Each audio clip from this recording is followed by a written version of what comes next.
जय श्री राम मित्रों। दोस्तों, हनुमान जी के संबंध में कुछ अनसुनी रोचक बातें आज के इस वीडियो में जानेंगे। तो मित्रों, कलयुग में भव सागर को पार लगाने वाले दो ही नाम हैं, चाहे कृष्ण को हो या राम। तो मित्रों, मर्यादा पुरुषोत्तम भगवान श्री राम के रामदूत हनुमान जी इन दोनों के ही सेवक हैं, भगवान कृष्ण और भगवान राम के। मित्रों, ये दोनों नहीं, असल में एक ही हैं। हनुमान जी को बलशालियों में सर्वश्रेष्ठ माना गया है। इस संपूर्ण ब्रह्मांड में उनके आराध्य और आराध्या के भक्तों के सिवाय उन्होंने कोई भी उनको युद्ध में नहीं झुका सकता। मित्रों, आइए जानते हैं महावीर हनुमान जी के संबंध में कुछ ऐसे ही रोचक तथ्य आज के हमारे इस वीडियो में। तो बने रहिए वीडियो के अंत तक। दोस्तों नमस्कार, फिर एक बार आप लोगों का स्वागत है हमारे YouTube channel my ideal Ram. तो दोस्तों आइए जानते हैं। मित्रों, सबसे पहले कड़ी में जानते हैं कि क्यों प्रमुख देव हैं हनुमान जी। तो दोस्तों, श्री राम के आज्ञा से हनुमान जी एक कल्प तक इस धरती पर रहेंगे। और मित्रों, एक कल्प में चारों युगों के चक्र होते हैं। हनुमान जी 4 कारणों से सभी देवताओं में श्रेष्ठ हैं। पहला कारण यह है कि सभी देवताओं के पास अपनी अपनी शक्तियां हैं। जैसे विष्णु जी के पास लक्ष्मी, महेश जी के पास पार्वती और ब्रह्मा जी के पास सरस्वती। मित्रों, हनुमान जी के पास खुद की शक्ति है, वह खुद की शक्ति से संचालित होते हैं।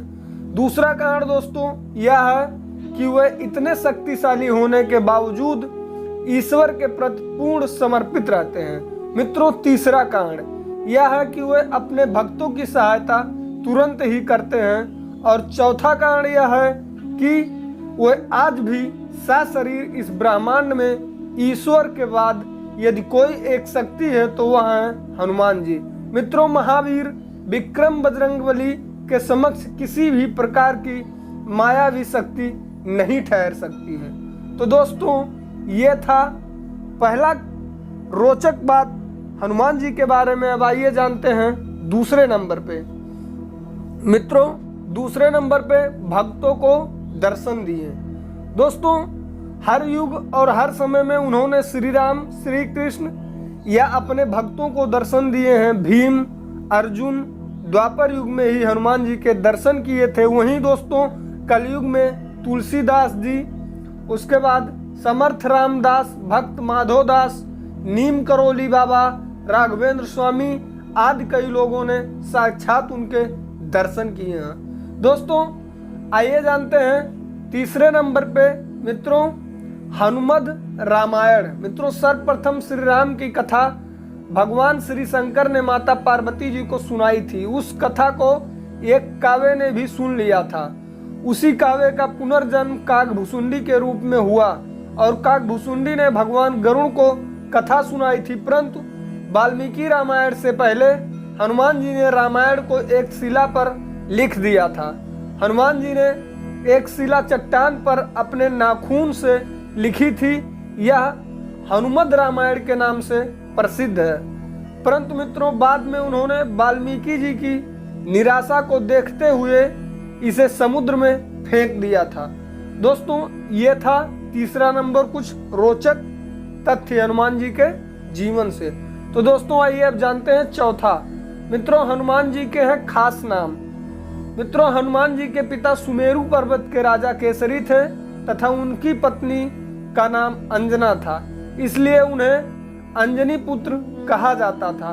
उन्हें वायु देवता का पुत्र भी माना जाता है, इसलिए इनका नाम पवन पुत्र हुआ।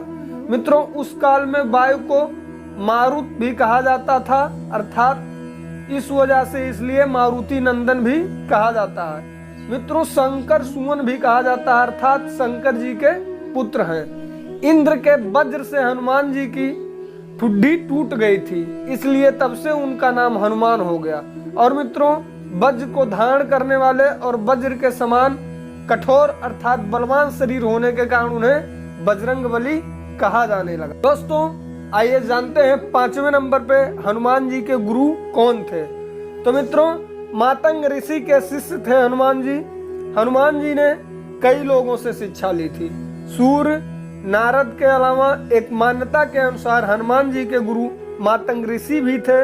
मातंग ऋषि सबरी के भी गुरु थे।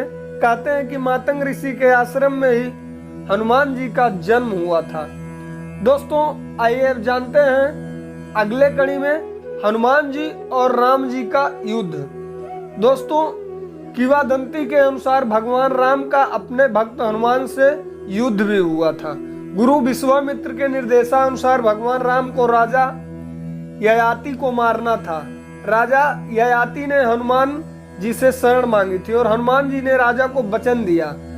हनुमान ने किस तरह से अस्त्र शस्त्र लड़ने के बजाय भगवान राम के नाम का जाप करना शुरू कर दिया और भगवान राम ने जितने भी बाण चलाए सब बेअसर रह गए और विश्वामित्र हनुमान की श्रद्धा भक्ति देखकर हैरान रह गए और भगवान राम को इस धर्म संकट से मुक्ति दिलाई।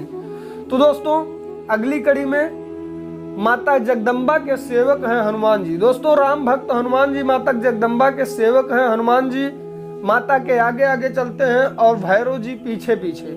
माता के देश भर में जितने भी मंदिर हैं वहां उनके आसपास हनुमान और भैरव मंदिर जरूर होते हैं। दोस्तों हनुमान जी की खड़ी मुद्रा में और भैरव का कटा सिर होता है। कुछ लोग उनकी यह कहानी माता वैष्णो से जोड़कर देखते हैं। दोस्तों भगवान श्री राम और माता दुर्गा की कृपा चाहने के लिए हनुमान जी की भक्ति जरूरी होती है। दोस्तों हनुमान जी की शरण में जाने से सभी सुख सुविधाएं प्राप्त होती हैं। तो आइए दोस्तों अगली कड़ी में जानते हैं कि कब ब्रह्मास्त्र भी हनुमान जी पे हुआ था बेअसर। मित्रों हनुमान जी के पास कई वरदान शक्तियां थी लेकिन फिर भी वे बगैर वरदानी शक्तियों के भी शक्तिशाली थे। ब्रह्मदेव ने हनुमान जी को 3 वरदान दिए थे जिनमें से उन पर ब्रह्मास्त्र बेअसर होना भी शामिल था जो अशोक वाटिका में काम आया था। दोस्तों आइए अब अगली कड़ी में जानते हैं कि कब हनुमान जी को मिला था मृत्यु दंड। मित्रों एक बार जब भगवान श्री राम अपने राज सिंहासन पर विराजमान थे तब नारद ने हनुमान जी से विश्वामित्र को छोड़कर सभी साधुओं से मिलने के लिए कहा और हनुमान जी ने ऐसा ही किया। तब नारद मुनि विश्वामित्र के पास गए और उन्होंने उन्हें भड़काया। इसके बाद विश्वामित्र गुस्सा हो गए और उन्होंने इसे अपना अपमान समझा और भड़कते हुए श्री राम के पास गए और उन्होंने श्री राम से हनुमान को मृत्यु दंड देने की सजा कहा। मित्रों श्री राम अपने गुरु विश्वामित्र की बात कभी टालते नहीं थे। उन्होंने बहुत ही दुखी होकर हनुमान पर बाण चलाए लेकिन हनुमान जी राम नाम का जप करते रहे और उनको कुछ नहीं हुआ। भगवान राम को अपने गुरु की आज्ञा का पालन करना ही था इसलिए भगवान श्री राम ने हनुमान जी पर ब्रह्मास्त्र चलाया लेकिन आश्चर्यजनक रूप से राम नाम जाप कर रहे हनुमान जी का ब्रह्मास्त्र भी कुछ नहीं बिगाड़ पाया। और यह सब देखकर नारद मुनि विश्वामित्र के पास गए और अपनी भूल स्वीकार की। तो दोस्तों आइए अगली कड़ी में जानते हैं कि हनुमान जी आज के समय में साक्षात कहां पर रहते हैं। तो मित्रों गंधमादन पर्वत जिसे कहते हैं कि हनुमान जी नेपाल तिब्बत सीमा पर स्थित गंधमादन पर्वत पर रहते हैं और वे वहां पर रहते हैं जहां पर रामायण का पाठ होता है। मित्रों जगन्नाथपुरी की रक्षार्थ वे वहां भी विराजमान हैं। तो दोस्तों उम्मीद करता हूं आप लोगों को वीडियो अच्छा लगा होगा। दोस्तों अगर वीडियो अच्छा लगा तो ज़्यादा से ज़्यादा लोगों तक शेयर करें और ऐसे ही धार्मिक और आध्यात्मिक वीडियोज के लिए हमारे YouTube चैनल को सब्सक्राइब करें। आज के लिए बस इतना ही मित्रों, मिलते हैं फिर एक अगले वीडियो के साथ। तब तक के लिए आप सभी को जय श्री राम, जय श्री हरि, हर हर महादेव।